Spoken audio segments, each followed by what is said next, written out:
The best way I can care for you is to care for myself. The best gift I can give you is the gift of my personal development. If I become 10 times wiser, 10 times stronger, 10 times more capable, think of what that will do for our friendship. The first self-interest is to survive. I do an interesting thing now on the instructions given to the first couple, Adam and Eve, after the garden experience. The instructions were, number 1, multiply. It's a lonely world with 2 people. But the second instruction was interesting, and I try to find ways to translate it when I lecture in other countries. And it says to be fruitful or productive. First, you need to produce enough to survive. If a man is by himself and he produces enough for himself, that's called self-care. Then, if he wants to live a higher life, a companion or get married, he now must produce enough for himself and his wife. Somebody says, well, why work that hard when you could just take care of yourself? But that's okay. This is not a moral question. This is a question of, do you wish to live a higher life, a better life? And almost everyone would agree that would be a better life, to be with somebody. But now comes the challenge now to produce enough for 2 instead of for 1. Now they decide to have children. Now the man must figure out a way to produce enough for himself and his family, his children. And the question always is, why do that? Why not just take care of himself? And said, this is self-care. First to survive, then to live a better life. He pays that extra price of producing more than he needs for himself so that he can live a better life. Then the next challenge is that the end of it? And the answer is no. Why wouldn't the man think of ways now to produce more than he needs for himself and his family? And the question is, why work that hard? Why do that? And the answer is to be generous, which is an even higher life. Then I take it 2 more steps. Why not accept the challenge to produce much more than you need for yourself and for your family? Somebody says, well, that's ridiculous. Why do that? You don't understand. It's to live a higher life. Then I take it 1 step further, to produce far more than you need. What a way to live. Extraordinary. It's okay to live an ordinary life and a pretty good life, but how about an extraordinary life? To produce far more than you need for yourself and your children. Suppose you make $10 million a year and you and your family only need $3 million. Some families are more expensive than others. But let's say $3 million would pretty well cover most every family. Now you've got $7 million to give, to share. How about that kind of life? It's called extraordinary. To produce more and far more than you need for yourself. It's best to earn some of that early money in lifestyle. Go to the movies. Take 2 vacations instead of 1. Just some little extra things that now the family gets inspired by this new commitment to earning more and becoming more and making the studies and learning the skills and whatever you have to do. Now you make it more worthwhile for the family by thinking of lifestyle changes that now become very exciting. Go to the concert. My parents said, don't miss anything. Don't miss the play, the music, the songs, the performances, the movie, whatever's happening. At age 93, my father, before he died, if you would have called him at 10:30, 11 o'clock at night, he wouldn't be home. He's at the rodeo, he's at church, he's at the play, the performance, he's watching the kids play softball at age 93. So he did it as well as taught it. Don't miss anything. So those changes in lifestyle. When I started making some extra money, I opened up an account for my wife, and I called it No Questions Asked account. And I said, here is the checkbook for a new account, and it's called No Questions Asked. I'll just keep putting money in there, and you spend it for whatever you wish. It was life-changing. It wasn't a fortune, but she didn't have to ask anymore for money, because I could sense that it was a little embarrassing at times when she had to ask me for money. I thought, well, that's not good. So the first time I get a chance, here's what I'm going to do. And sure enough, I did it. No Questions Asked account. You can't believe what that did. It was absolutely amazing. Anything you can think of that helps to change lifestyle is called making a living, but also making a life. Lifestyle, social, friendships, church, community, country, all those things that make a composite of our overall life. You start furnishing that with new vigor, vitality, money, whatever it takes to expand your life into what I call the good life, as well as economics. It doesn't take a lot. How much is a movie, right? Even for a person of modest means, $6 or something. It costs $60 million to make it and only costs $6 to see it. Part of it's just simply priority. Less soft drinks, more movies. Everybody's got the money. The story I tell of the lady who invested the dollar and now she's a millionaire. So she had the dollar. Depends on where you put it. Probably nothing more rewarding than conversation. Sometimes you need to be alone. For all of my busy life, from Milan to New York to Paris to Mexico City to the giant cities of the world, I do seek solitude, but only for short periods of time, not long periods of time. But it is important for me to get away, think and ponder and wonder about my life and what's happening, what's going on, where to go from here. But some of the greatest rewards are in personal conversation. I've got some close friends, some mentors that have been around for the last 50 years for me. That a couple of hours of conversation, you've got enough to feast on and live on for a while till you can have the next one. But it's easy to be a little too busy to go to lunch with a close friend and not miss it, or spend an evening with 2 or 3 families and enjoy life. How much is a concert? $25, $30, $40? So he says, well, poor people can't afford to go to a concert. See, no, it's only 8 Coca-Colas. It just depends. So you save up your soft drink money and you do some special things. So lifestyle to live well doesn't cost a fortune. All it costs is paying attention. Then the little dramas. I told a story about calling my father after my mother died. My father lived another 8 years, and he spent 1 more year out on the farm, which I still have up in Idaho, where I make a little wine and grow a few crops and live the good life overlooking the Snake River. But my father spent 1 more year, the nights, and then he got a little lonely, and so I got him a place in this little farm village close by, so he could at least go there, spend the night, have breakfast, and then jump in his car and go back to the farm. And then there's a place close by called the Decoy Inn, little cafe, where my father most every morning would have breakfast with the farmers. So I'd call him while he's having breakfast. Just takes 10 minutes. Papa, I'm in Israel. And they'd bring him the phone, and we'd have this conversation. And he'd talk real loud so they could all hear the details. They gave me a reception last night on the rooftop. And he'd say, reception on the rooftop. Underneath the stars, Papa. He says, underneath the stars.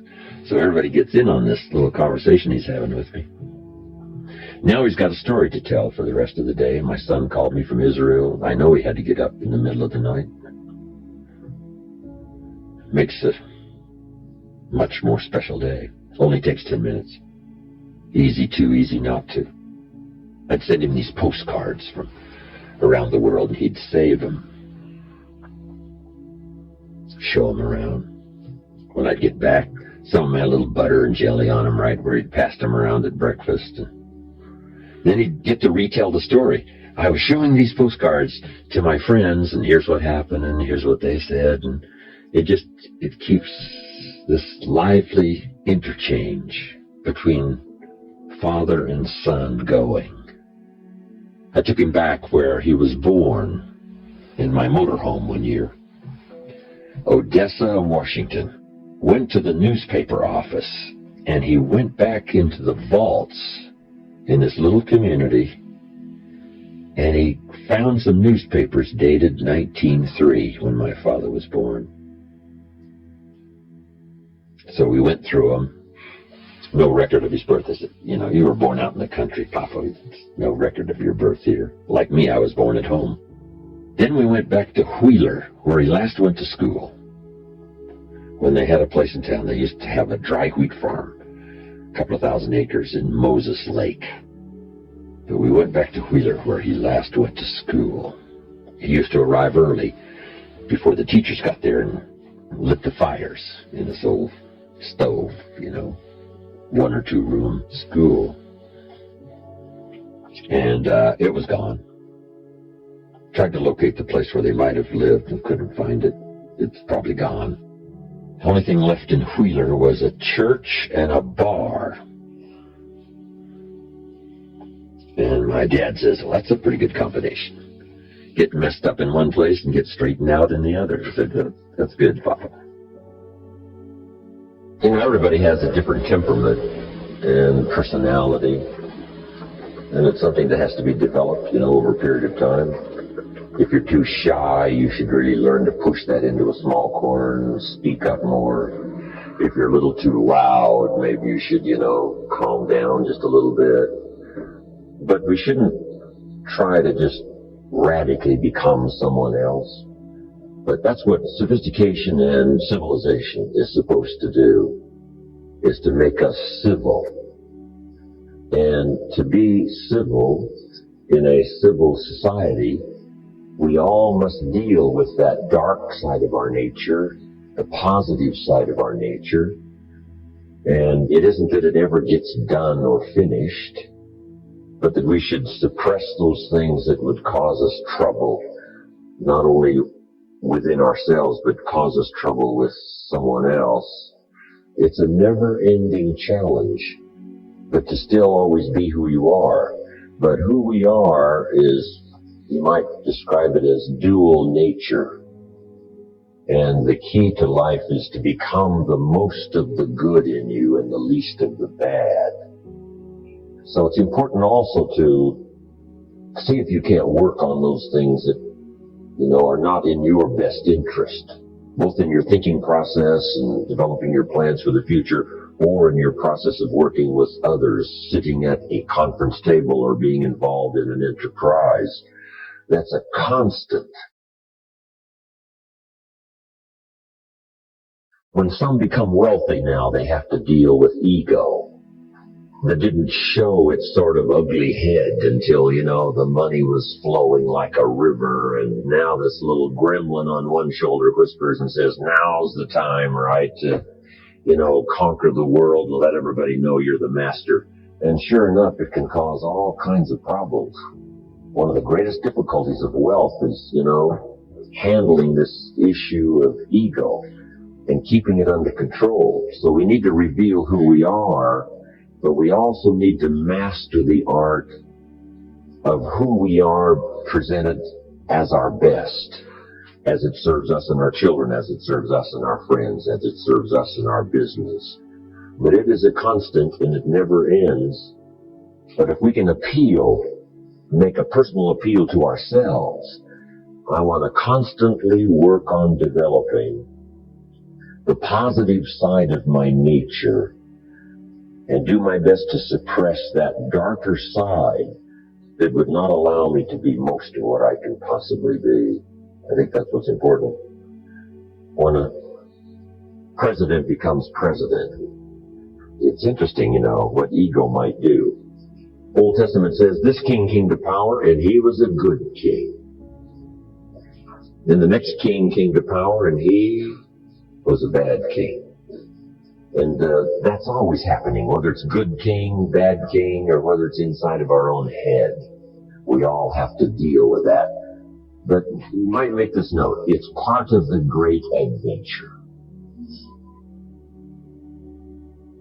I think trying to find your passion is a little bit, maybe too strong a word. Greatly desiring to be extremely successful, I think probably is sufficient. But if you can find something you really love to do and can do it with great passion, I think that's fantastic. But I think being grateful probably is number one. If you've got a job, you got to be grateful. See, this isn't the greatest job in the world, but even if it's a transitional job getting you where you want to go, You got to be grateful. You don't have to love your job or be passionate about your job, just passionate about staying steady, working hard, learning skills, doing this job so well that the next one will be even better, and taking such good care of this opportunity, another one will present itself. Sometimes the man says, well, if I had a good job, I'd really pour it on. But I've got this lousy job, so I just goof off. So that's not the attitude nor the philosophy. So if you'd really pour it on, this one, even though it may not be the best job in the world, if it furnishes a living, you have to be grateful. If it takes care of you and your family, you got to have gratitude. Not necessarily passion, but gratitude. But I think if you have an extreme desire to wish to be successful, so you can accomplish all you wish to accomplish, be as generous as you'd like to be as strong as you'd like to be in terms of financial strength, involved in entrepreneurial projects that you can't do without, let's say, sizable money, so you go for that. To me, I think that's sufficient. I think if you say you have to find your passion, people find that a little bit confusing. Where would I find it, and what could I be passionate about? I guess you could start with saying, I'm passionate about providing unusual success for myself and for my family, so that my children will say in the years to come, we had the most incredible life together as a family. Then I think the key is to let what you want to accomplish, let that grow.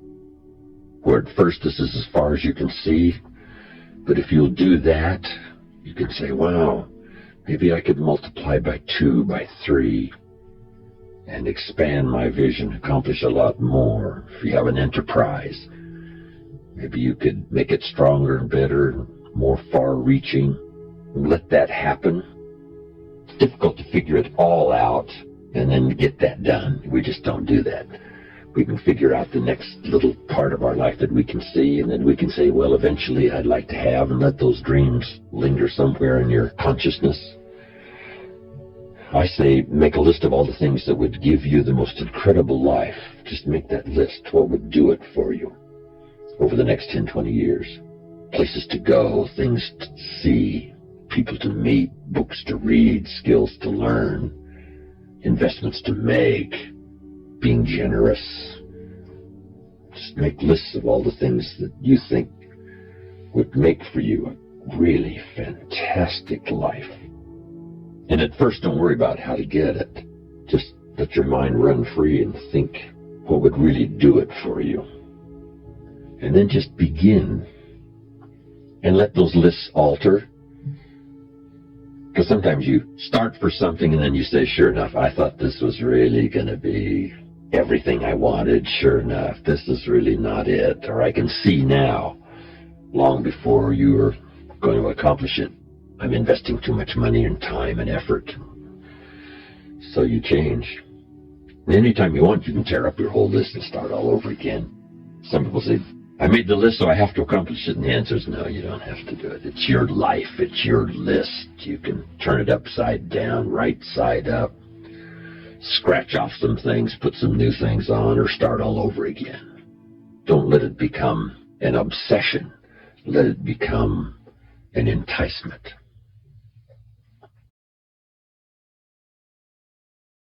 Better to be enticed than obsessed. Or we might invest too much effort and time in something that's not really going to turn out to be as great as we thought it would. The old prophet said, sometimes things that taste good in the mouth later turns bitter in the belly. We think, oh, this is it. Sure enough, it was a bit of an illusion.